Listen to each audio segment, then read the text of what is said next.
નમસ્તે વિદ્યાર્થી મિત્રો, મારી યુટ્યુબ ચેનલમાં આપનું હાર્દિક સ્વાગત છે.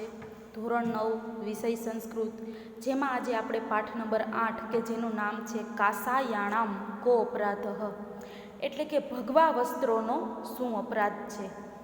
હવે એમાં જોઈએ પ્રસ્તાવના. મહાત્મા ગાંધીની સાથે કાકા સાહેબ કાલેલકરે ઘણા સમય સુધી કામ કર્યું હતું. અનેક વર્ષો સુધી તેમને મહાત્મા ગાંધીની સાથે રહેવાનો, ફરવાનો તથા વિચાર વિમર્શ કરવાનો અવસર મળ્યો હતો. આવા વિવિધ અવસરોમાં કેટલીક મહત્ત્વની ઘટનાઓને કાકા કાલેલકરે પોતાની સાહિત્યિક પ્રતિભાથી સુરેખ રીતે આકાર આપ્યો છે.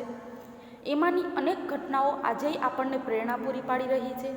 કાકા સાહેબ દ્વારા ગુજરાતી ભાષામાં લખાયેલી આવી જ એક રોચક ઘટનાનો સરળ સંસ્કૃતમાં અનુવાદ તેમજ તેનું જરૂરી સંપાદન કાર્ય કરીને પ્રસ્તુત પાઠ તૈયાર કરવામાં આવ્યો છે.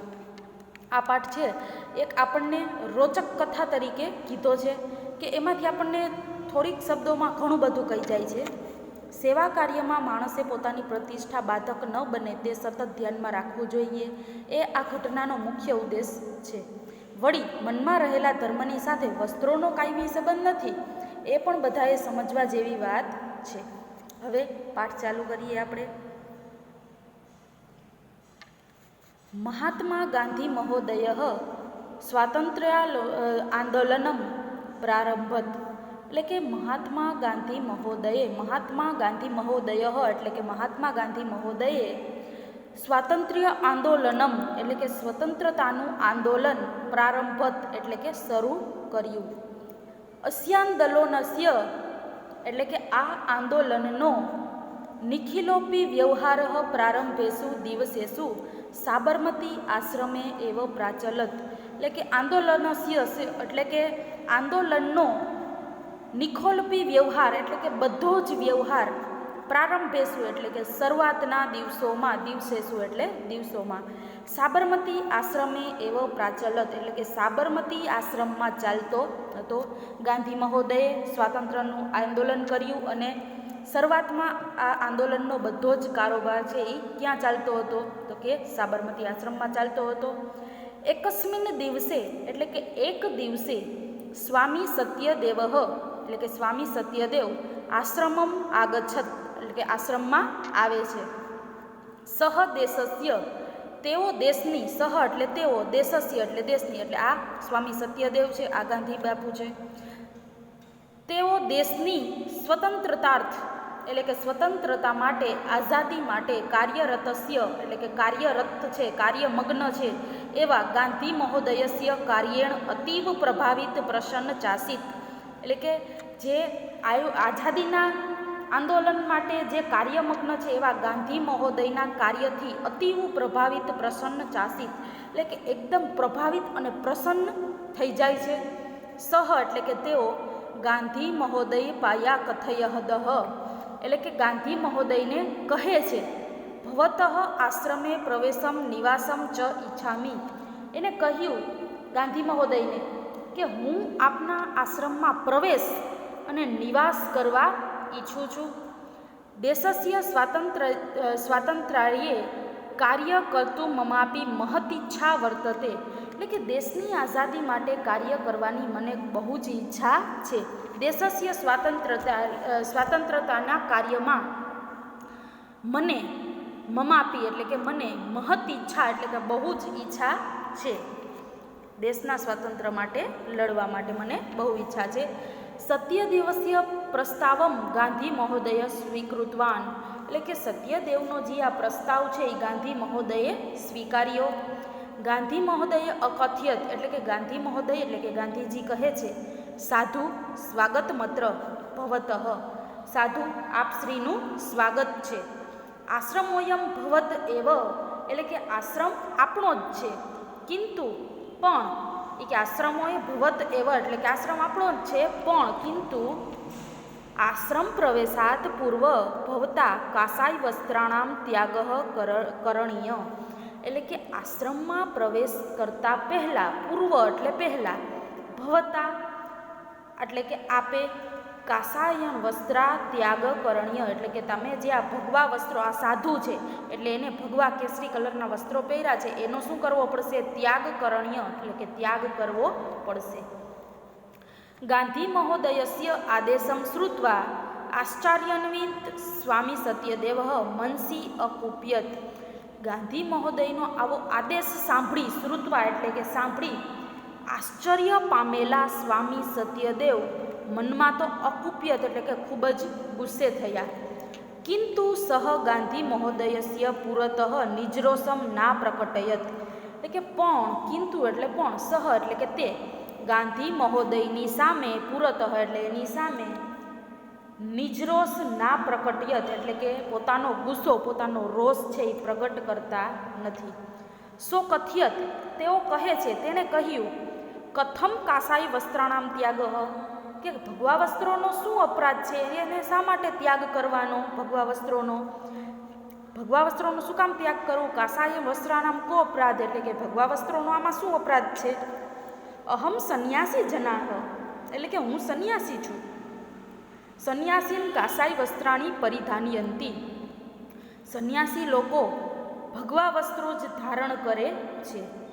અહમ કાસાઈ વસ્ત્રાણામ ત્યાગમ કર્તુમ કથમ પ્રવૃત્તો ભવામી, હવે ભગવા વસ્ત્રોનો આ જે ત્યાગ કરવા માટે હું કેવી રીતે પ્રવૃત્ત થાઉં, કેમ કે હું એક સાધુ છું. સ્વામી સત્યદેવસ્ય વચન શ્રુત્વા શાંત સ્વરેણ ગાંધી મહોદય અકથ્યત, સ્વામી સત્યદેવના વચન સાંભળી શાંત સ્વરેણ એટલે કે શાંત સ્વભાવથી ગાંધી મહોદય કહે છે કે હું જે તમને કહું છું એ શાંત સ્વભાવે શાંત થઈ અને તમે સાંભળો. ભવતા યદુક્તમ તતસ્ય મસ્તી, એટલે કે આપે જે કહ્યું તે સાચું છે. કિંતુ પણ ભવાન સંન્યાસસ્ય ત્યાગમ કરોતુ ઇતિ ન મમાશય, એટલે કે આપે જે કહ્યું એ સાચું છે કે તમે તમારા ભગવા વસ્ત્રોનો ત્યાગ ના કરી શકો, પણ આપ સંન્યાસનો ત્યાગ કરો એવો મારો ઉદ્દેશ નથી. ભવાન સંન્યાસ ત્યાગમ કરોતુ ઇતિ ન મમાશય, એટલે કે તમે સંન્યાસનો ત્યાગ કરો એવો મારો આશય નથી, એવો મારો ઉદ્દેશ નથી. કેવલમ કાસાઈ વસ્ત્રાણામ ત્યાગમ કરતું વદામી, ખાલી હું ફક્ત એટલું કહું છું કે ભગવા વસ્ત્રોનો ત્યાગ કરો, સંન્યાસનો ત્યાગ ન કરો. ગાંધી મહોદયસ્ય કથન તાત્મર્ય જાનાનામ સત્યદેવ વિચાર મુદ્રાયામ સ્થિત, એટલે કે ગાંધી મહોદયનું આ કથન એટલે કે આ કહેવું સાંભળી અને તાત્પર્ય ન જાણતા હોય એવી રીતે વિચારની મુદ્રામાં સ્થિત મૌન ચાવલંબિતાવવાન, એટલે કે વિચારની મુદ્રામાં તેણે મૌન ધારણ કર્યું. સ્વામી સત્યદેવે એનું કથાનું કહેવાનું શું તાત્પર્ય છે એ જાણતા ન હોય એવી રીતે વિચારની મુદ્રામાં મૌન ધારણ કરી, એટલે કે મૂંગા હોય એ રીતે ઊભા રહ્યા.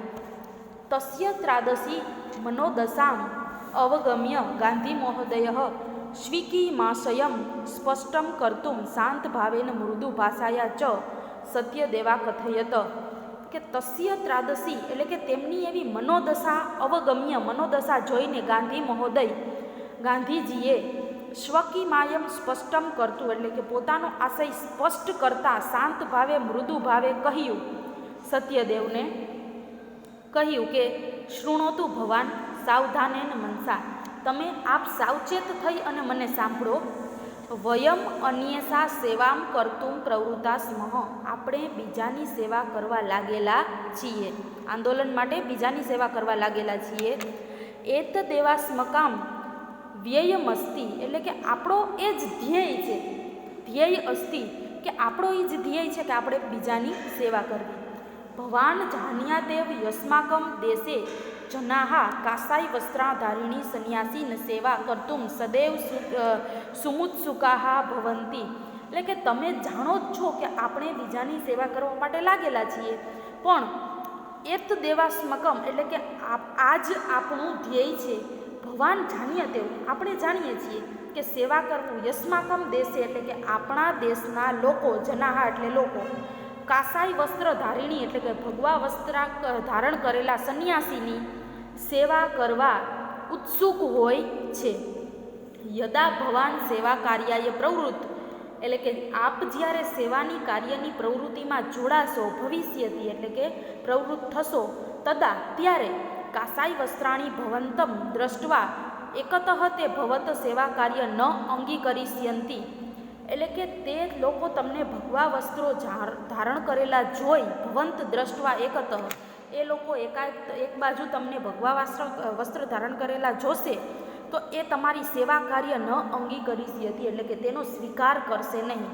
અપરત એટલે કે બીજી બાજુ, તે ભવતઃ સેવા કરતું પ્રવૃત્તિ ભવિષ્યંતિ, બીજી બાજુ એ આપની સેવા કરવા માંડશે. અનેન કિમસ્માકમ ધ્યેયસ્ય હાનિ ન ભવિષ્યતિ, એનાથી શું આપણા જે ધ્યેય છે એને હાનિ નહીં પહોંચે, નહીં થાય. તમે જ વિચાર કરો. સંન્યાસંતુ મનોગત સંકલ્પ એવ, સંન્યાસ તો મનમાં રહેલો એક સંકલ્પ છે. તસ્ય પરિધાનેન સહ સંબંધ કયાપી દ્રષ્ટવા ન યોગ્ય, એને આપણે તેના વેશભૂષા સાથે સંબંધ કોઈ પણ દ્રષ્ટિએ જોડવો યોગ્ય નથી. અહમ નિશ્ચિત મન્યે યત કાસાઈ વસ્ત્રાણામ ત્યાગેન સંન્યાસ ત્યાગ નૈવ ભવિષ્યતિ, હું ચોક્કસપણે માનું છું કે ભગવાનો ત્યાગ કરવાથી મનમાં રહેલા સંન્યાસનો ત્યાગ નહીં થાય. અતઃ વિચાર્યતુ ભવાન, માટે આપ શ્રી વિચારો. તદંતરમ યથોયજ્ઞમ તત્કરોશું, ત્યારબાદ જે તમને યોગ્ય લાગે એ કરો.